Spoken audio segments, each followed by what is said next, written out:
प्रणाम गुरु माँ, आपको चरण स्पर्श।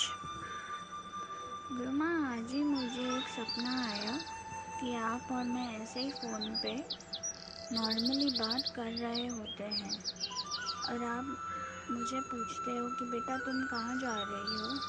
तो तब मैं आपसे कहती हूँ गुरु माँ, मैं तारा माता के मंदिर जा रही हूँ। गुरु माँ, मैं ये कहते कहते एक्चुअली सीढ़ियाँ ही चढ़ रही होती हूँ और मंदिर का सेटिंग बहुत जैसे मतलब थोड़ा नहीं डिफरेंट ही होता है बहुत। मंदिर टॉप फ्लोर पे होता है और बिल्डिंग हाउसिंग बोर्ड जैसे स्ट्रक्चर का होता है। तो मैं जब माता के पास पहुंचती हूँ तब मैं आपसे कहती हूँ कि गुरु माँ, मैं पहुँच गई मंदिर, बस 2 मिनट मुझे अब दीजिए, मैं माँ से प्रार्थना कर लूँ। आप कहते हो ठीक है और आप कॉल पे ही वेट करते हो मेरा। तो गुरु माँ, जब मैं माता के पैर पड़ रही होती हूँ तब मैं देखती हूँ माँ अपनी पलकें झपकाती है और मुस्कुराती है। जब मैं ये देखती हूँ मैं आश्चर्य से पूछती हूँ एक आंटी से जो मेरे बाजू में ही खड़ी होती है कि क्या आपने देखा माँ ने अपनी पलकें झपकाई।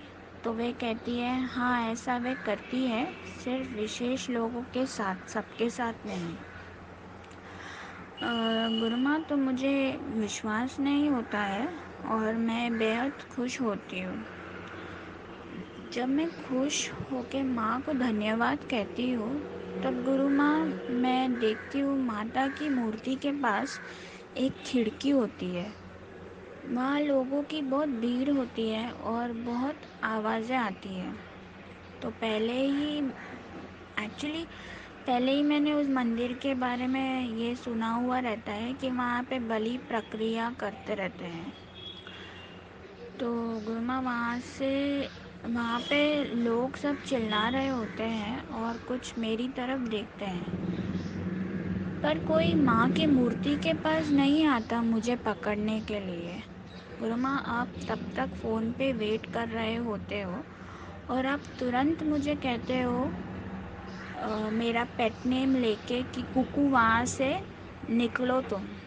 और आपकी ये बात सुन के मैं आश्चर्य में पड़ जाती हूँ। आप फिर से कहते हो बेटा निकलो तुम वहाँ से जल्दी और पीछे मुड़ के मत देखना। गुरु माँ, मैं आपकी ये बात सुन के फटाफट एक और बार माता के पैर पड़ती हूँ और वहाँ से भागती हूँ। आप कहते हो कि जल्दी से नीचे पहुँच के रिक्शा पकड़ो और बीच में रुकना नहीं, जल्दी से भागो और घर जाओ। मैं आपकी बात सुनते सुनते भागती हूँ और जैसे नीचे पहुँचती हूँ दो दो रिक्शाएं अपने आप सामने आ जाती है। एक सरदार जी अंकल होते हैं और एक दूसरे अंकल होते हैं।